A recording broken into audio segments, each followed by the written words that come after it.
But now we are looking at Shaman from Wailing the Caverns Mini-Set, and this is where it starts to get a little bit more spicy.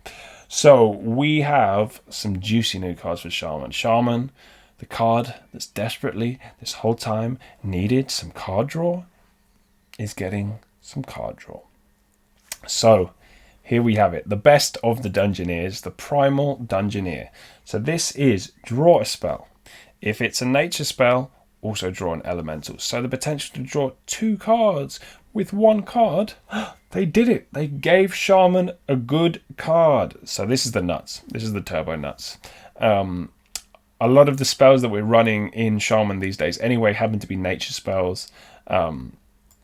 Lightning Bloom, of course, is a nature spell, but a lot of the removal that has been run in is now nature spells too. We have stuff like Chain Lightning too, which might even see some play if we're trying to make sure that all of the spells we play are nature spells. There's just definitely enough options. Rockbiter, Weapon, Storm Strike, all of them are just really good options. So if you're playing the Doomhammer aggro thing, this is just a perfect draw engine for that. And then also draw an elemental. So we have the Cage Match Custodian is an elemental. That's the 2/2 2-mana that draws your weapon. Perfect. So this kind of keeps your draw engine chaining. So even if you are drawing like a Lightning Bloom as your nature spell, which is really low value, then you get the 2/2 draw a minion or value generator there. So that's perfect too.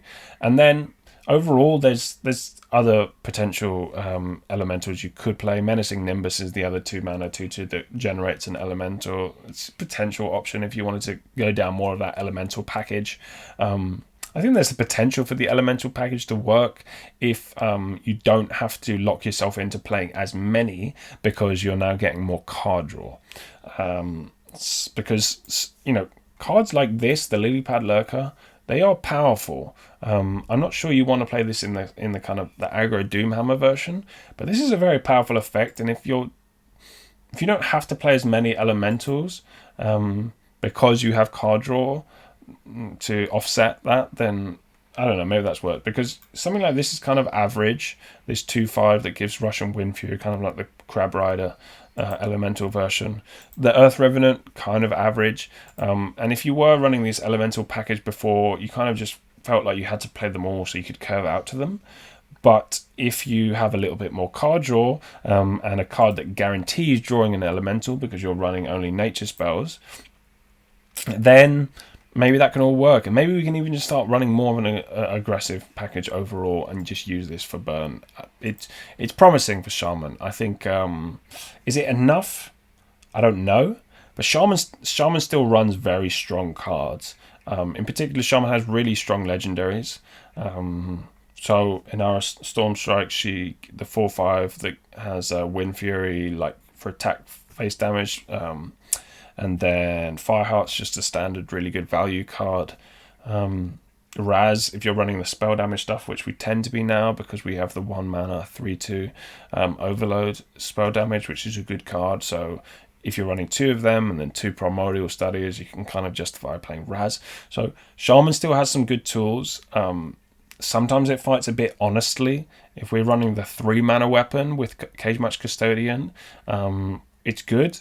And if you're playing against a slower deck, then it like beats them up quite powerfully. But if you're facing something like Rogue, which just gets on the board incredibly efficiently, then sometimes Shaman can still be a bit slower, which does lead me to think maybe we do need to go into that hyper aggro way, which works out okay because we are getting a new elemental. So now we have the Wailing Vapor, a elemental 1-mana 1/3. After you play an elemental, gain 1 attack. So this is kind of like a mana worm of elementals, or a tunnel trog of elementals. So the buff you get by playing an elemental. Again, this sort of says like, oh, should I play lots of elementals? But I don't think you necessarily need to play lots. Just enough to kind of buff this a few times, and even if not, then it's just a 1/3 with a good body, and we can justify playing a 1/3 because we have card draw. So that's this all synergizes into itself really well. I think Shaman could be in a really good spot. I think if you play, I think we can play the Kindling Elemental, which is the neutral 1/2, which we should have if we go down here. Yeah, the Kindling Elemental 1/2. Your next elemental plays cost 1 less. This is just a really solid one cost minion if you're playing elementals in your deck. So you can play this. You can play the Wailing Elemental, Wailing Vapor. You can play the Cage Match Custodian, and then you can play other potential ones. You can play Unbound Elemental if you think you're getting enough overload. You might not be playing that because it might not be good enough anyway. But again, having more card draw means that you can justify playing options to have that burst potential. If you play Unbound Elemental now, you can justify having it and having more lower cost nature spells, your blooms, your lightning bolts, so that you can pop off with it more, whereas previously you couldn't run enough low stuff because otherwise you'd run out of things. So I think there's huge amounts of potential now with Shaman just from having this Dungeoneer as an addition. And then if you are playing lower cost minions, then this is a really solid choice for one. If you play this, the Kindling Elemental, and then the 3/2 Overload 1 gives spell damage, that's your one drops set. And then it's figuring out the 2 drops, I think. And then there's lots of three mana options for Shaman.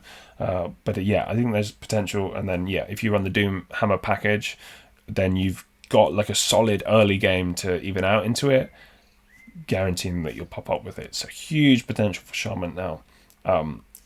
It's still, it's been in such a bad spot for Shaman that you can't guarantee that it'll be enough to really put it on the map, but it's definitely going to make it stronger. And I think lots of experimenting and playing with that to see if it works out will be fun. The final card for Shaman is Perpetual Flame. So this is an interesting one. Deal 3 damage to a random enemy minion. If it dies, recast this, and it's Overload 1. So if you kill a random enemy minion, then this procs again and will deal damage. I think this will happen